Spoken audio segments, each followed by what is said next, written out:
उबैदुल्लाह अलीम की गज़ल। दिल ही थे हम दुखे हुए, तुमने दुखा लिया तो क्या। तुम भी तो बेअमा हुए, हमको सता लिया तो क्या। आपके घर में हर तरफ मंजरे माहो आफताब, एक चरागे शाम अगर मैंने जला लिया तो क्या। बाग का बाग आपकी दस्तरसे हवस में है, एक गरीब ने अगर फूल उठा लिया तो क्या।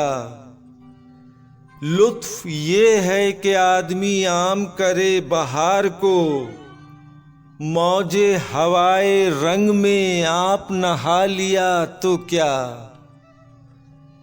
अब कहीं बोलता नहीं गैब जो खोलता नहीं, ऐसा अगर कोई खुदा तुमने बना लिया तो क्या। जो है खुदा का आदमी उसकी है सल्तनत अलग, जुल्म ने जुल्म से अगर हाथ मिला लिया तो क्या। आज की है जो करबला कल पे है उसका फैसला, आज ही आपने अगर जश्न मना लिया तो क्या।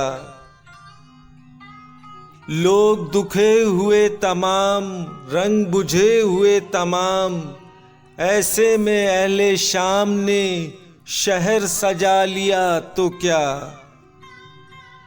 पढ़ता नहीं है अब कोई, सुनता नहीं है अब कोई, हर्फ जगा लिया तो क्या, शेर सुना लिया तो क्या।